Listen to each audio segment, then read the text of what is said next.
Welcome, friends. First of all, happy Independence Day to everyone. Now let's start today's discussion. और I think आज के discussion के लिए आज से अच्छा दिन नहीं हो सकता। क्या भारत सुपर पावर बन सकता है? Let us see. First of all आपके मन में क्वेश्चन आएगा कि सर सुपर पावर होता क्या है? सुपर पावर एक ऐसा पावर होता है जो एक्स्ट्रा ऑर्डिनरी पावर होता है जिसे तीन चार ताकतें मिलकर भी हरा नहीं सकती। डज दैट मीन कोई super power just because of military बनता है? नहीं, सिर्फ मिलिट्री से कोई सुपर पावर नहीं बन सकता। इसका बेस्ट एग्जांपल अगर आज की तारीख में हमें देना है तो United states of America. Let's see the chart. USA का मिलिट्री बेस्ट है, yes, even today also it is a world best military. Second, economy. US का इकोनॉमी आज भी 23 ट्रिलियन है, which is largest economy GDP wise आज भी उन्हीं का है। लेकिन यह है हार्ड पावर। में सिर्फ हार्ड पावर से कोई सुपर पावर बनता है? नहीं, हार्ड पावर के साथ साथ आपको सॉफ्ट पावर का भी कॉम्बिनेशन लगता है। When hard and soft power both combines, hegemony dominate करना बहुत आसान होता है। हेजेमनी मतलब डोमिनेंस। यूएस ने अपना हेजेमनी कैसे क्रिएट किया और कैसे एस्टैब्लिश करके कैसे वो कंटिन्यू कर रहा है?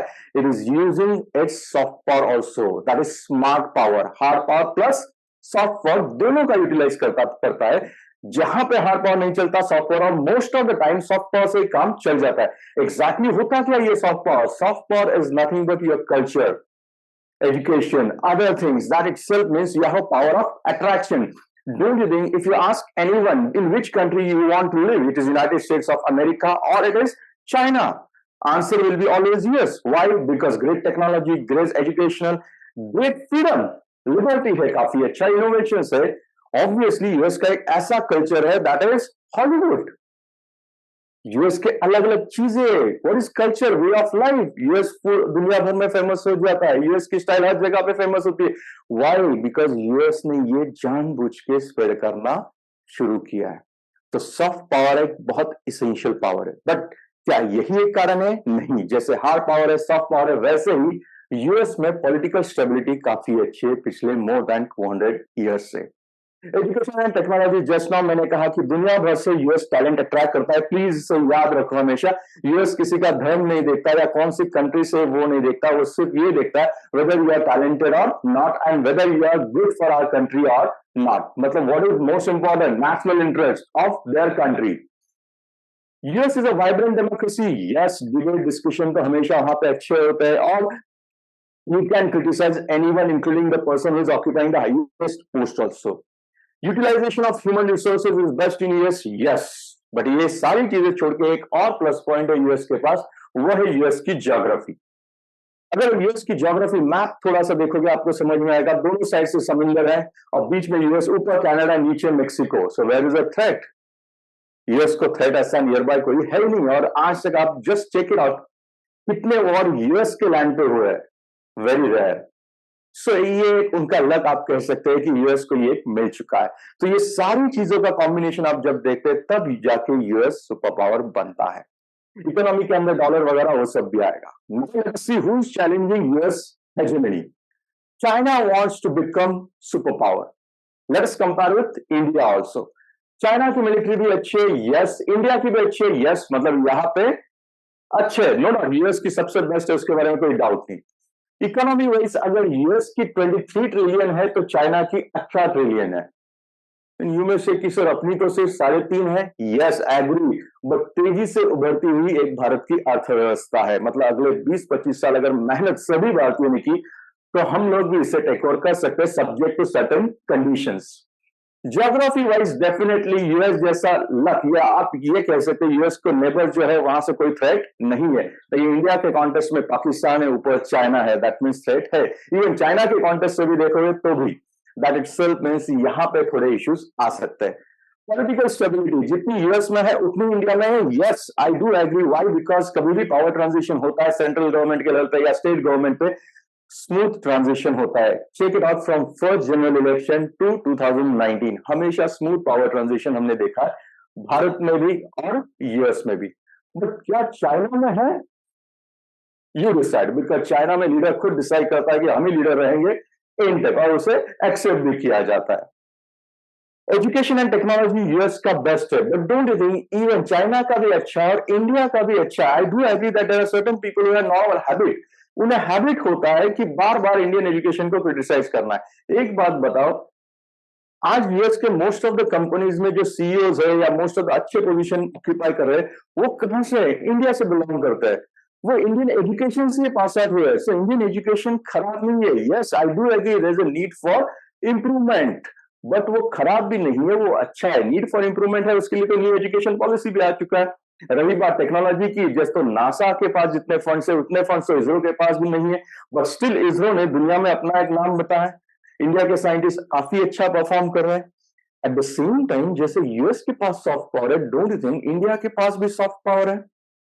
सॉफ्ट पावर मतलब क्या? मैंने कहा ना, पावर ऑफ अट्रैक्शन। जैसे यूएस का कल्चर है, इंडिया का तो ग्रेट एंशिएंट कल्चर है, इंडस सिविलाइजेशन वगैरह, तो इंडिया का कल्चर भी काफी अच्छी तरह से स्प्रेड हो रहा है और लोग इंडिया के तरफ अट्रैक्ट हो रहे हैं। अगर आप प्रायोरिटी देंगे उन्हें कि आपको चाइना में रहना है या इंडिया में रहना है, I don't think there is a need to answer this question. आप खुद समझ जाओगे।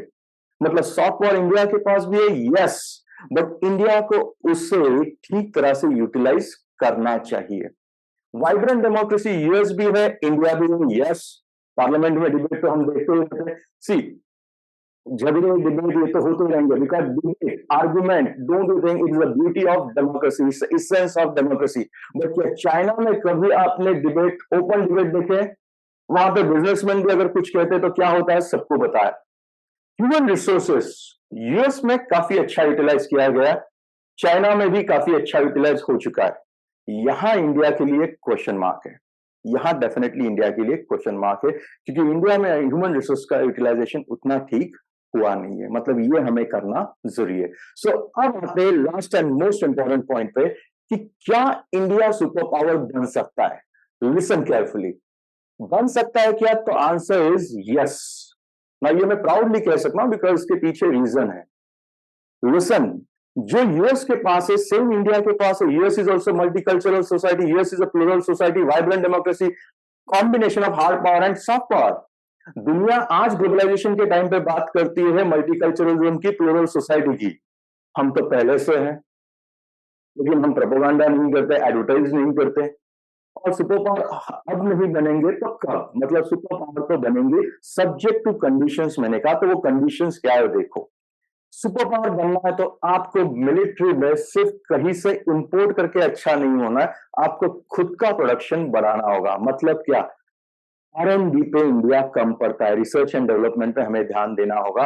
अपने खुद के प्लेन बनने चाहिए। नो डाउट तब तक आप बाहर से ले सकते हैं, बट अपने खुद के भी बनना जरूरी है। मॉडर्नाइजेशन, क्योंकि future war will be cyber and space war भी हो सकते हैं। इकोनॉमी अगर अच्छी चलनी है तो वो इंक्लूसिव होनी चाहिए, सिर्फ रिच रिच नहीं होने चाहिए और पुअर पुअर, सबको साथ लेके चलना चाहिए। पॉलिटिकल स्टेबिलिटी तो वैसे भी है, उसमें मैं कुछ ज्यादा नहीं बोलना चाहता। ह्यूमन रिसोर्सेज के बारे में मेरा एक कहना है कि डोंट यू थिंक देश की आधी आबादी 50% के आसपास महिला है, तो ये 50% महिलाओं का क्या प्रॉपर यूटिलाइजेशन देश के जीडीपी में हो रहा है? मुझे तो नहीं लगता। So, इसके लिए शायद मुझे लगता है कि अगर वुमेन रिजर्वेशन दिया जाए, कहां पे? लोकल गवर्नमेंट में तो ऑलरेडी आपने दिया है, लोकल गवर्नमेंट से पार्लियामेंट तक और यूपीएससी और सारे सिविल सर्विसेज में, तो डोंट थिंक वुमेन फोर्स भी उतना ही बढ़ेगा, जो ओवरऑल देश के ही जीडीपी को फायदा होगा। एंड मोस्ट इंपॉर्टेंट एक चीज जो यूएस के पास भी है और अपने पास भी है, और अपना वो खास चीज है, दैट इज जो भारत के प्रेसिडेंट ने कही हुई है आज ही के न्यूज़पेपर में। आज ही का इंडियन एक्सप्रेस देखो तो क्लियरली कहा है कि identity as a citizen of India is above, please, is above any caste, creed और रीजन। ये बहुत इंपॉर्टेंट है and this is the main thing for India to become super power. अगर हम एक रहते हैं, एज ए भारतीय रहते हैं, अबाउ कास्ट, क्रीड और religion, and obviously with the spirit of harmony and brotherhood, कोई हमें डिफीट नहीं कर सकता। और अगर यही हम कंटिन्यू करेंगे तो डेफिनेटली हम सुपर पावर बन सकते हैं। इंडिया ऑलरेडी टेक ऑफ कर चुका है, अब आपको क्या करना है? अल्टीट्यूड, हायर अल्टीट्यूड कैच करना है और वही मेंटेन करना है। So it is possible, yes. आज ही के पेपर में ये क्लियरली दिखता है। अगर इंडिया ये basic ethos of Indian constitution follow करता है, दैट इज सबका साथ सबका विकास, तो डेफिनेटली सुपर पावर बनना मुश्किल नहीं है। अगर आपको लगता है ये वीडियो अच्छा है, कुछ शेयर करना चाहते हैं कि इससे और कुछ चीजें अच्छी कर सकते हैं, सो प्लीज कमेंट में पोस्ट कीजिए। Thank you very much.